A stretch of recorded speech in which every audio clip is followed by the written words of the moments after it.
Je me tenais sur l'estrade de la remise des diplômes, ma médaille de major de promotion brillant sous le soleil de l'après-midi, observant ma belle-sœur, Camille, vibrer pratiquement d'anticipation. Elle pensait que la prestigieuse bourse de la Fondation Valois était sur le point de lui être décernée. Si seulement elle savait ce qui l'attendait.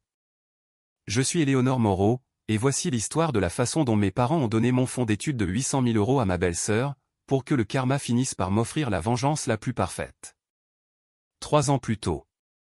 Éléonore, nous devons discuter de quelque chose d'important. Le ton sérieux de mon père, Marc, a immédiatement déclenché des signaux d'alarme. Il était assis à côté de ma belle-mère, Béatrice, dans notre salon, tandis que Camille était perchée avec arrogance sur le fauteuil en face de moi. J'avais 17 ans, je commençais tout juste ma classe de terminale. Ma mère était décédée quand j'avais 8 ans, me laissant un fonds d'études substantiel provenant de sa police d'assurance vie. Papa l'avait investi judicieusement au fil des ans, le faisant fructifier jusqu'à plus de 800 000 €. Il était censé couvrir mes études de licence et de doctorat dans n'importe quelle grande école de prestige que je choisirais. Que se passe-t-il? Ai-je demandé, bien que quelque chose dans l'expression de Camille me dise que la réponse ne me plairait pas. Il s'agit de ton fonds d'études, a commencé Marc, évitant mon regard. Ta belle-sœur a été acceptée à Polytechnique. Admission anticipée, a interrompu Camille, rayonnante. Ils ont adoré mon essai sur la façon de surmonter l'adversité en tant qu'enfant de divorcé. J'ai retenu une réplique cinglante. L'adversité de Camille consistait au fait que sa mère avait obtenu un règlement de divorce massif de son ex-mari infidèle, avant d'épouser mon riche père il y a 2 ans. Elle n'avait jamais manqué de rien dans sa vie. C'est merveilleux, ai-je dit prudemment. Mais quel rapport cela a-t-il avec mon fonds d'études? Béatrice s'est raclé la gorge. Eh bien, Polytechnique est très coûteuse. Et bien que nous ayons économisé de l'argent pour l'éducation de Camille, ce n'est pas du tout suffisant. Non. Le mot est sorti, tranchant et froid, alors que je réalisais ce qu'il suggérait. Cet argent vient de ma mère, pour mon éducation. Éléonore, sois raisonnable, a dit Marc, de ce ton condescendant qu'il avait développé depuis son mariage avec Béatrice. Camille a besoin de cette opportunité. Tu es brillante, tu peux obtenir des bourses. Ta belle-sœur a plus besoin de cet argent que toi. Je ne pouvais pas croire ce que j'entendais. Cet argent provient littéralement de ma mère décédée. Ne sois pas si dramatique, a dit Camille en levant les yeux au ciel. C'est juste de l'argent.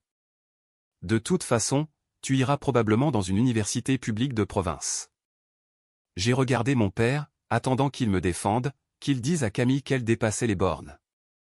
Au lieu de cela, il refusait de croiser mon regard. Nous avons déjà décidé, a annoncé Béatrice. L'argent sera transféré sur le fonds d'éducation de Camille la semaine prochaine. Tu peux demander une aide financière comme les autres étudiants. Vous ne pouvez pas faire ça, ai-je chuchoté. Papa, s'il te plaît. Maman voulait cela pour moi.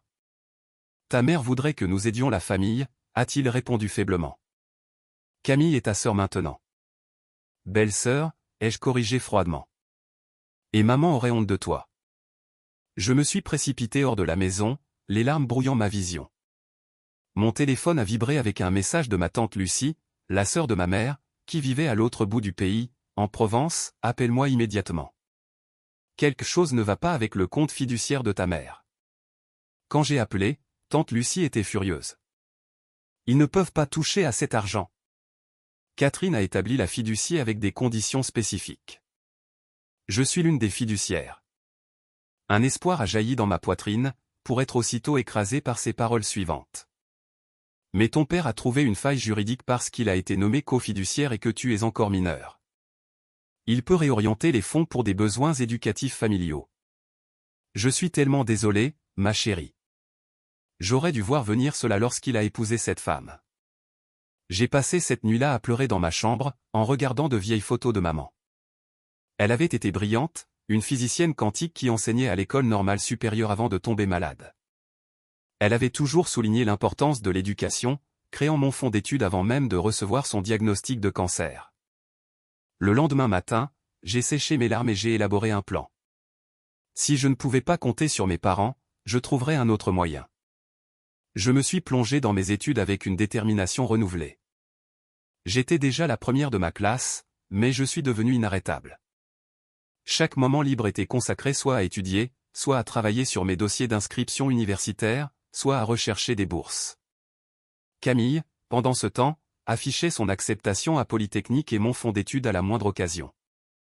Elle a acheté des vêtements de créateur et une nouvelle voiture avec l'argent qui était censé financer mes études, affirmant qu'elle devait avoir l'air d'une étudiante de grande école. Ne sois pas jalouse, disait-elle chaque fois qu'elle me surprenait à regarder ses nouveaux achats. Peut-être que si tu faisais plus d'efforts, Marc penserait que tu mérites l'argent, toi aussi. Je ne disais rien, mais je mettais déjà en place des éléments qui allaient tout changer. Vous voyez, ce que ma famille ne savait pas, c'est que je correspondais avec le docteur Hélène Valois, fondatrice de la prestigieuse Fondation Valois, depuis plus d'1 an. Tout avait commencé lorsque j'avais écrit un article sur l'intrication quantique qui avait attiré son attention lors d'un concours scientifique national. Le docteur Valois avait été la collègue de ma mère à l'école normale supérieure. Lorsqu'elle a appris qui j'étais, elle a porté un intérêt particulier à mon travail. Nous discutions de mes théories et de mes recherches depuis lors, bien que je n'ai jamais mentionné ma situation familiale jusqu'à présent. Ils ont fait quoi? La voix du docteur Valois a crépité d'indignation au téléphone quand je lui ai enfin tout raconté. Le fonds d'études de Catherine? Celui qu'elle a établi alors qu'elle mourait d'un cancer? Oui, ai-je confirmé. Mais je ne vous appelle pas pour obtenir de la sympathie. J'ai une proposition pour vous. Ma proposition était simple. J'avais développé un nouveau cadre théorique pour l'informatique quantique qui pourrait révolutionner le domaine, mais j'avais besoin de ressources pour le développer, le genre de ressources que seules les meilleures écoles de recherche pouvaient fournir. Envoie-moi ta proposition de recherche complète, a dit le docteur Valois. Et Éléonore, ne t'inquiète pas pour Polytechnique. Ce n'est pas là que tu as ta place de toute façon. J'ai passé le mois suivant à peaufiner ma proposition tout en postulant au programme de physique de toutes les grandes institutions. Camille se moquait de mes efforts, surtout lorsque son dossier d'acceptation de Polytechnique est arrivé avec ses brochures glacées et ses lettres solennelles. Toujours en train de chercher des bourses? A-t-elle ricané. Tu sais, si tu avais accepté les choses avec élégance, papa t'aurait peut-être laissé une partie de l'argent. Je me suis contenté de sourire. Nous verrons bien ce qui se passera. Ce qui s'est passé est la chose suivante, j'ai été accepté au programme combiné de licence et de doctorat en physique quantique de l'École normale supérieure de Paris, l'ancien département de ma mère. Mais ce n'était pas tout. J'ai également reçu la toute première bourse de réussite totale de la Fondation Valois, d'une valeur de plus d'1 100 000 €. La bourse n'était pas seulement pour les études de premier cycle, elle couvrirait toute ma carrière universitaire jusqu'à la recherche postdoctorale. Cela faisait ressembler mon fonds d'études volé à de la petite monnaie. Mais voici la meilleure partie, le docteur Valois a insisté pour remettre le prix lors de la cérémonie de remise des diplômes de mon lycée, où je devais prononcer le discours de major de promotion. Elle voulait que toute ma famille soit présente. Le jour de la remise des diplômes est arrivé, radieux et clair. Camille était assise avec mes parents au premier rang, tous vêtus de vêtements coûteux et ayant l'air de s'ennuyer pendant que les autres étudiants recevaient leurs diplômes et diverses petites bourses. J'ai prononcé mon discours de major de promotion, parlant de persévérance et de la force trouvée dans l'adversité tout en regardant directement ma belle-sœur. Elle a levé les yeux au ciel, pensant probablement à son propre essai sur l'adversité. Puis, le docteur Valois est monté sur scène. Avant de conclure la cérémonie d'aujourd'hui, j'ai une annonce spéciale.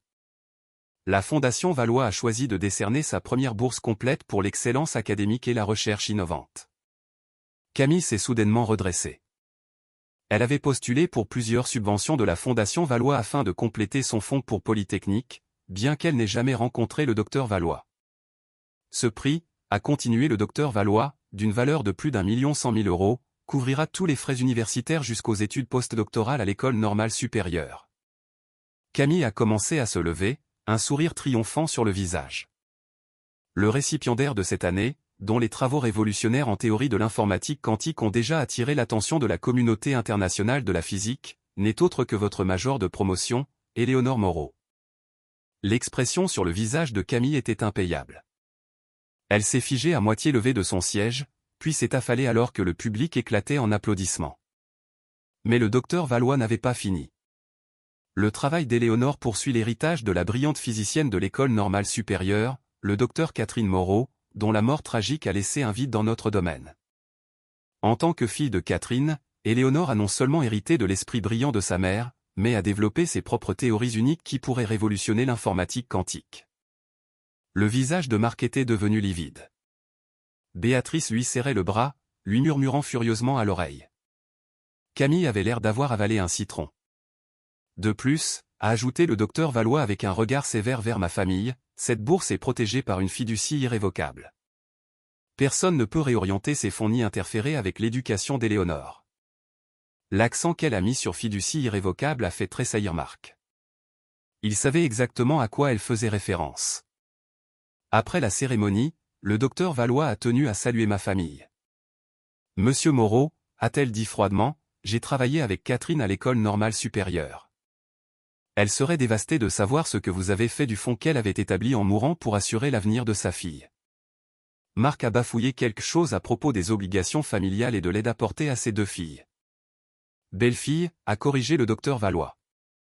Et d'après ce que j'ai compris, la jeune Camille ici présente a été acceptée à Polytechnique. Elle s'est tournée vers ma belle-sœur avec un regard perçant. « J'ai examiné votre candidature pour notre fondation. Il est fascinant de voir à quel point votre essai sur la mécanique quantique était identique, mot pour mot, à un article publié en 2019. » Le visage de Camille est passé du rouge au blanc en quelques secondes. Elle avait plagié son essai de candidature, ne s'attendant jamais à être démasquée par quelqu'un qui connaissait réellement le domaine. « Je peux expliquer », a-t-elle bégayé.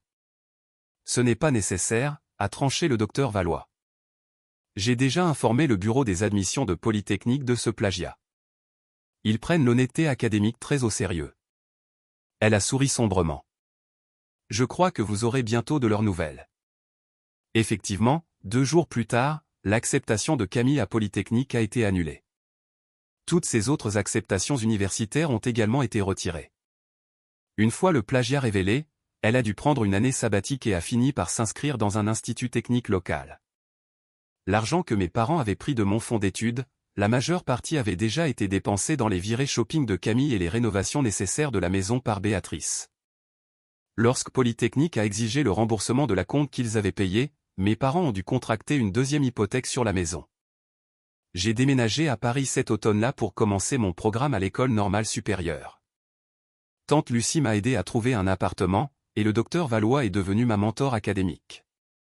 Mes recherches en informatique quantique ont déjà mené à 2 demandes de brevet, et je suis en bonne voie pour terminer mon doctorat avec 2 ans d'avance. Marc essaie parfois de me contacter, généralement lorsqu'il a besoin d'argent. Je ne réponds pas. Béatrice m'a envoyé un long courriel sur le pardon et les obligations familiales, que j'ai transféré dans mon dossier de courriers indésirables. Camille publie occasionnellement des commentaires passifs-agressifs sur mes réseaux sociaux à propos des gens privilégiés qui n'aident pas leur famille. Je me concentre simplement sur mon travail, sachant que maman serait fière. La photo d'elle qui se trouvait autrefois dans ma chambre d'enfant occupe désormais une place d'honneur dans mon bureau de la rue d'Ulm à Paris, juste à côté de mon prix de la Fondation Valois. Parfois, le karma a besoin d'un petit coup de pouce pour opérer sa magie, mais quand il le fait, c'est absolument parfait. 5 ans plus tard, je suis maintenant le docteur Éléonore Moreau, la plus jeune professeure de physique quantique titulaire à l'école normale supérieure. Mes recherches ont révolutionné l'informatique quantique, menant à des percées dans le cryptage et le traitement des données. Les brevets que j'ai développés pendant mes études de doctorat m'ont rendu financièrement indépendante plusieurs fois. Camille a finalement obtenu un diplôme de commerce dans un institut technique. Elle essaie de prétendre que nous sommes sœurs chaque fois qu'elle a besoin de contacts dans le monde de la technologie. Je la renvoie toujours vers le département des ressources humaines, comme n'importe quel autre candidat. Marc et Béatrice ont divorcé l'année dernière. Il s'avère qu'elle prévoyait de le quitter pour un homme plus riche depuis le début. Elle a essayé de réclamer une partie de mes redevances de brevet lors du divorce, arguant qu'il s'agissait d'actifs familiaux. Son avocat a littéralement ri lorsqu'il a vu la documentation de la fiducie que le docteur Valois avait mise en place. Tante Lucie a déménagé à Paris pour être plus proche de moi, et nous avons créé un nouveau fonds de bourse au nom de ma mère à l'école normale supérieure. Il aide spécifiquement les étudiants qui ont perdu le soutien de leurs parents en raison de circonstances familiales. Le docteur Valois a pris sa retraite l'année dernière, me nommant pour lui succéder à la fondation. Maintenant, je peux aider d'autres étudiants à réaliser leurs rêves, quel que soit le soutien de leur famille. La dernière fois que j'ai eu des nouvelles de mon père, il essayait de réparer notre relation, prétendant qu'il ne comprenait pas ce qu'il faisait lorsqu'il a donné mon fonds d'études. Je lui ai envoyé une réponse courte, « Je comprends exactement ce que tu as fait. Maman aussi. Et le karma aussi. Le rêve de ma mère pour mon éducation n'est pas mort avec elle ni avec la perte de mon fonds d'études. Au lieu de cela, il s'est transformé en quelque chose de bien plus grand, un héritage pour aider d'autres étudiants à réaliser leur potentiel. » La bourse commémorative Catherine Moreau soutient désormais 10 étudiants par an, en se concentrant sur les jeunes femmes en physique quantique. 2 de nos premières bénéficiaires ont déjà apporté des contributions significatives au domaine. Quant à mes percées en informatique quantique, elles sont actuellement mises en œuvre dans de nouveaux systèmes de sécurité qui protègent contre les cyberattaques. Chaque fois que je vois notre technologie sauver les données de quelqu'un ou protéger sa vie privée, je pense à maman et à la façon dont elle disait toujours que l'éducation était la clé pour changer le monde. Elle avait raison, comme toujours. Parfois, je me demande si Marc a vraiment compris ce qu'il a sacrifié, pas seulement l'argent, mais la confiance, la relation et le lien avec la mémoire de maman. Mais ensuite, je me souviens que certaines leçons ne peuvent être apprises que par la perte.